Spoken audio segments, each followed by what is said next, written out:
This is how I deal with YouTube copyright hits from Paramount Global. Whatever the reason, my pile of 400 videos gets dinged on the regular, and yet every single one of the claims has been successfully dismissed.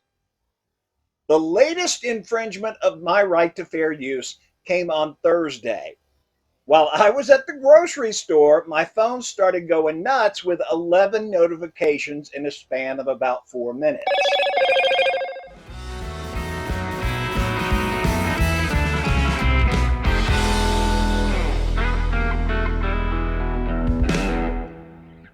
Interestingly enough, each of these claimed around 20 seconds of video, which contained little tiny clips from multiple different Teen Wolf episodes. That is not how this system is designed to work.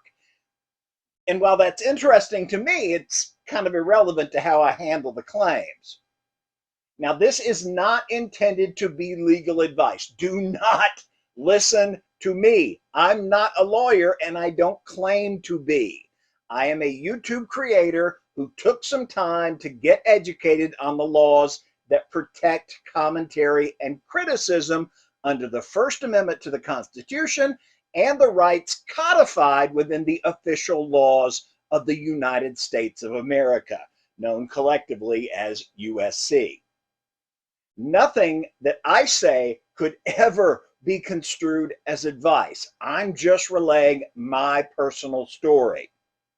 When I get these frequent copyright storms, after I'm done cursing multinational corporations, general executive incompetence, and a system that allows anyone to claim even obvious fair use content, I settle in to dispute these claims. The first level of dispute is pretty simple. I answer a bunch of questions designed to make sure that I'm not stupid enough to be using copyrighted content just because.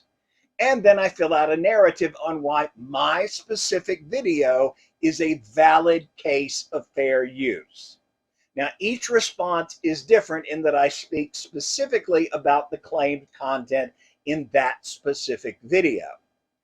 Like in this one, they tried to claim my Scott McCall villain behavior thing that I did a while back. Scott's behavior was literally bad guy level. I'm not talking about the minor transgressions of season 1 that saw him violating the curfew in the Beacon Hills Preserve or cutting school to hang out with Allison. I'm not even talking about the blatant underage drinking. You get your best friend drunk. Hey, you're not happy. Take a drink. This is actually one of the strongest cases in favor of fair use that I have in my library.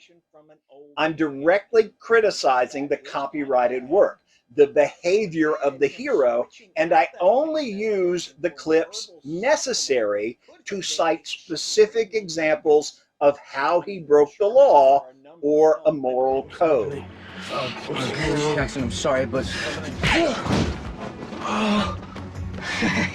So is kidnapping a classmate and holding him hostage in a van in the woods. Styles!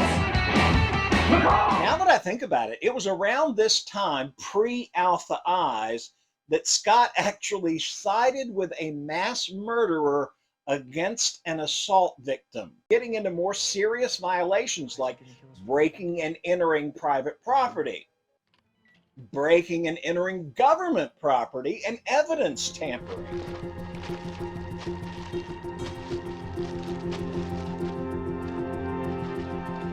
Here.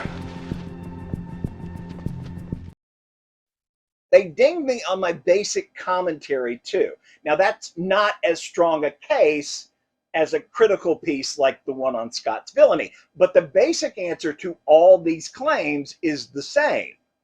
I have the right to use short Teen Wolf clips to facilitate my original videos under U.S. Code Title 17, Section 107.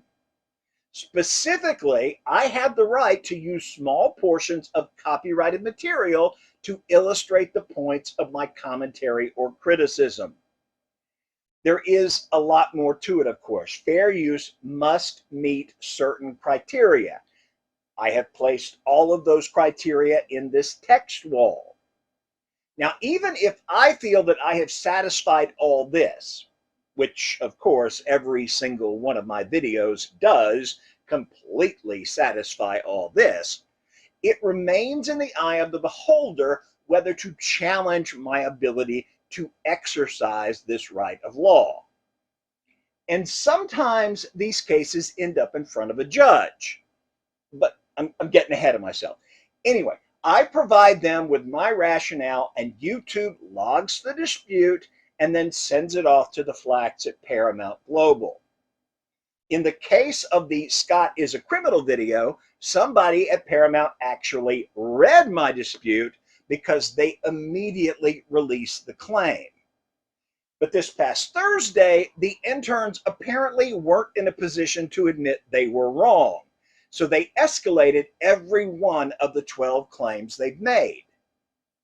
Now, this next level is a little tricky, and it is specifically why this video is definitely not legal advice. By continuing to dispute past this first level, I open myself up to liability, because in order for Paramount Plus to pursue their claim, they would need to file in federal court. Now, if they win in court, I'm out a ton of money for lawyers, and my channel is gone, and then the rain of fire and the plague of frogs, it's a really bad day. So I am not advising anyone to do anything, but I'm specifically not advising anyone to go past the point of the initial claims process. But if you were to choose to do what I do, there is a modern federal court case out of New York that lands squarely on the side of YouTube creators. Well, those YouTube creators who know the actual meaning of commentary and criticism. In Hughes versus Benjamin, Judge Richard Sullivan in the U.S. District Court of New York ruled in favor of Benjamin's fair use of large portions of Hughes' video, despite the fact that the only commentary Benjamin added was in the title of his video and the way he edited the portions together. This is an extreme case. It went on for a very long time, with neither side willing to acquiesce, and no matter how you feel about the players personally, this ruling definitely broadens the interpretation of fair use. Judge Sullivan's ruling says to me that actual fair use commentary, that is, talking critically about aspects of Teen Wolf plot, mythology, characters, etc., is a valid fair use for short clips for the show.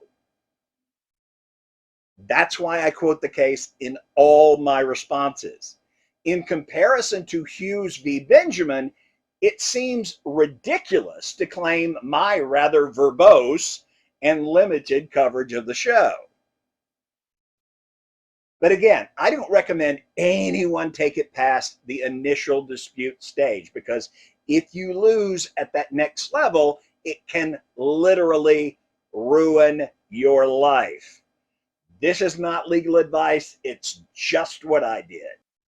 Of course, I know for a fact that if Paramount immediately rejects my dispute, they didn't actually read it. So I always choose to escalate to that dangerous level, because then I get the opportunity to lay out point by point how my content meets the letter of the law and how current case law is solidly on my side. To date, all the claims I've disputed, more than 100 individual attacks on my content, have been released.